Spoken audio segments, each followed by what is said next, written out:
appears to be a UDA accused. Yes. No, he didn't. He also didn't speak to any UDA. Yeah. The only problem he was off topic. Yeah, yeah. He was put on a topic in his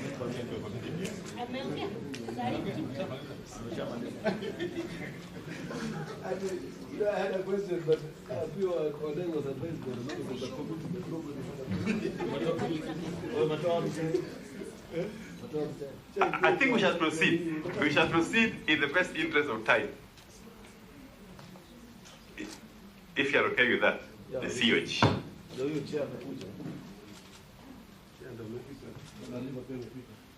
I'm waiting for the chair to sign the document. Then you can proceed. And by way of introduction, I don't think you need any introduction on our part.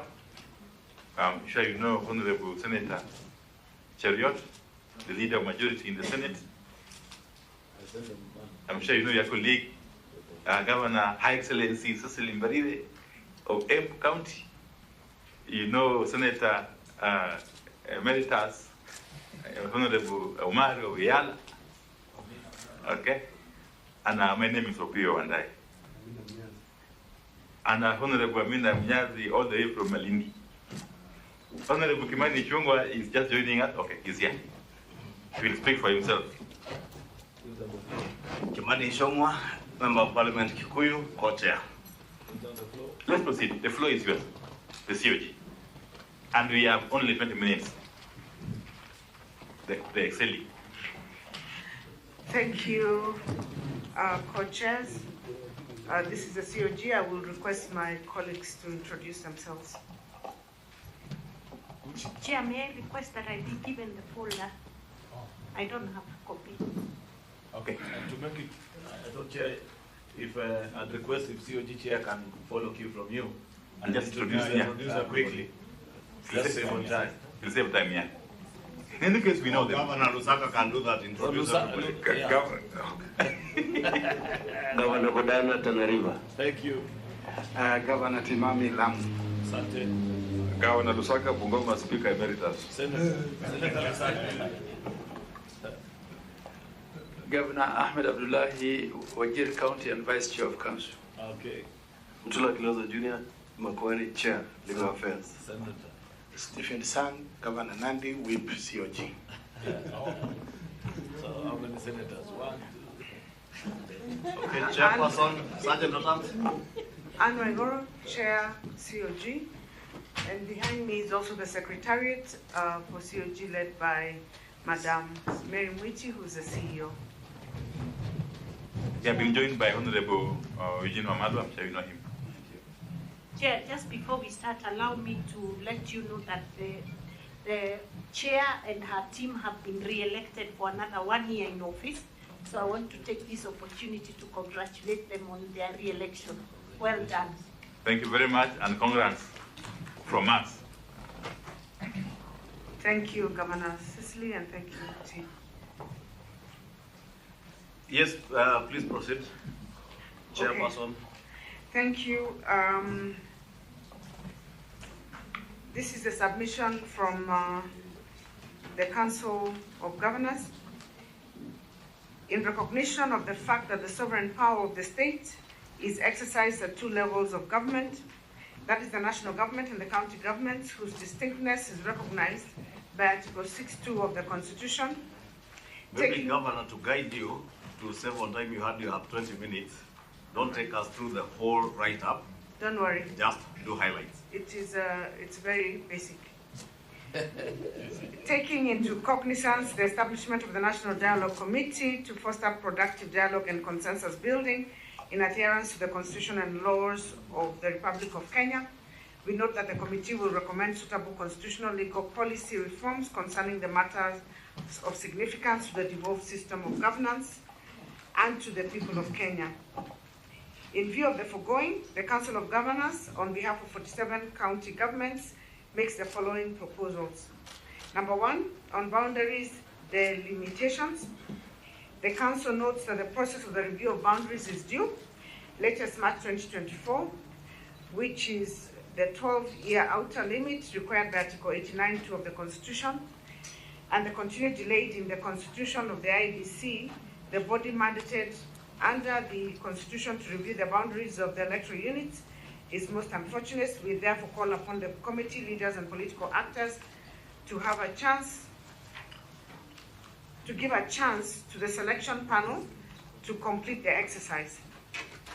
We also call on Parliament to provide the required budgetary allocation to IEBC so that there are no further delays.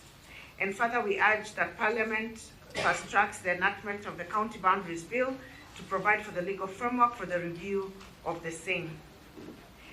On B, proposed devolution-related issues for consideration by the committee.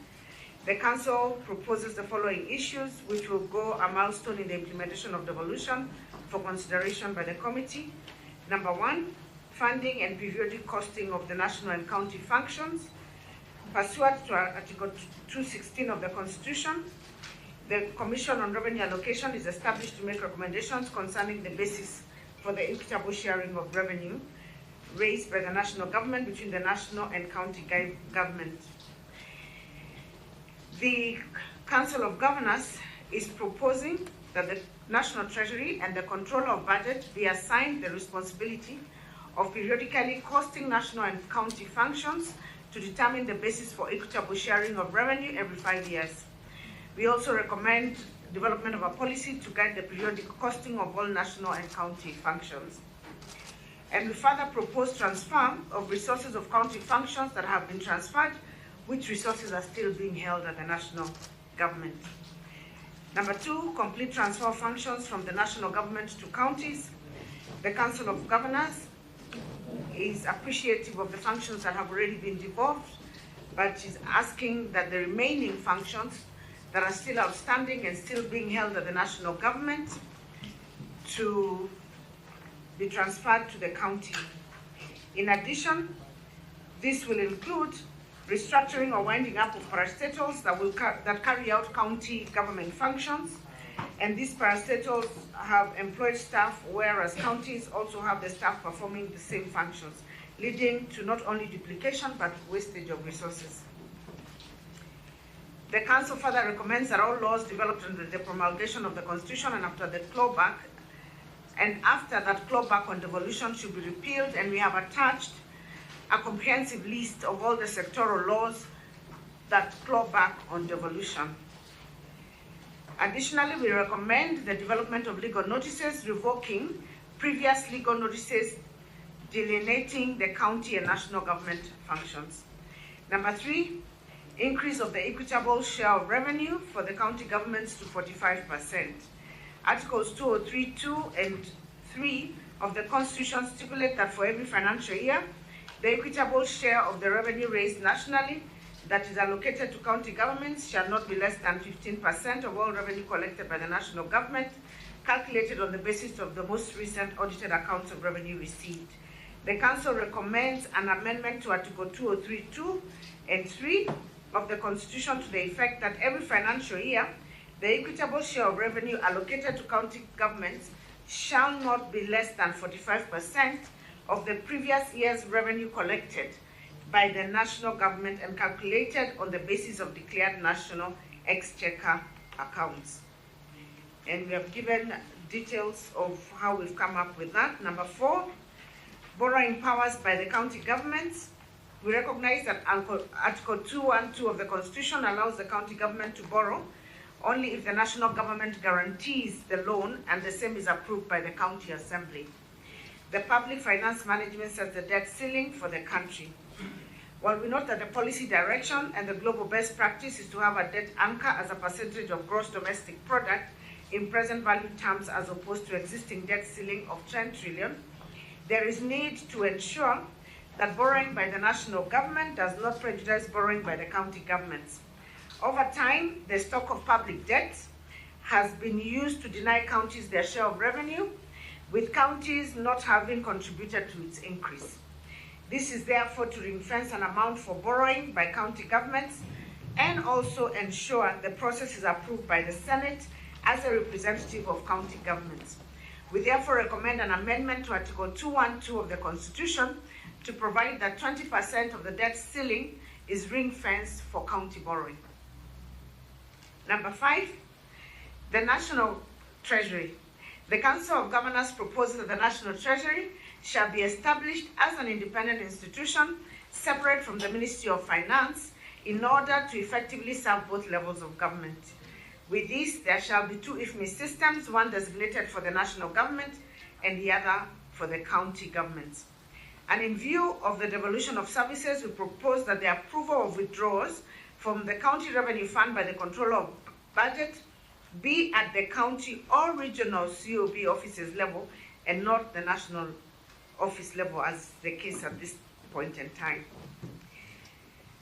Number 6, anchoring and resourcing the intergovernmental relations structures into law. Article 189 of the Constitution provides for the cooperation between national and county governments. However, it fails to anchor the necessary intergovernmental institutions established under the Intergovernmental Relations Act number 2 of 2012, which facilitates consultation between the 2 levels. We therefore recommend the anchorage of the national and county government coordinating summit, which is the apex body for intergovernmental relations between the 2 levels of government and in 2 levels of government in the Constitution. We also propose the anchorage and sufficient financing of the Council of County Governors Secretariats as a body fostering intergovernmental relations between the 47 county governments under the Intergovernmental Relations Act. Number 7, on safety and security. The Council recognizes that the Constitution clearly states that security is a national government function and should be carried out by national government officers. However, in the expanded definition of national security, most of the functions that are performed by county governments respond directly to attainment of national security. National security infrastructure, such as police stations, police facilities, amongst others, are hosted within the counties, and any disruption would affect the functioning of counties as well as national security. Critical infrastructure, the counties including transport, logistics system, water, communication, oil storage, electricity and gas reticulation facilities are important as they also contribute to national security. The exclusion of the county governments in the national security process may have been overlooked in the enactment of the Constitution 2010. The Council therefore recommends the amendment of Article 240 of the Constitution, which establishes the National Security Council to provide for the representation of the county governments through one of the county governors, and we further propose for the establishment of a county security council at the county level to be presided over by the recommends that the national government releases funds to counties to support the county policing authorities, which are key structures of the counties on matters security.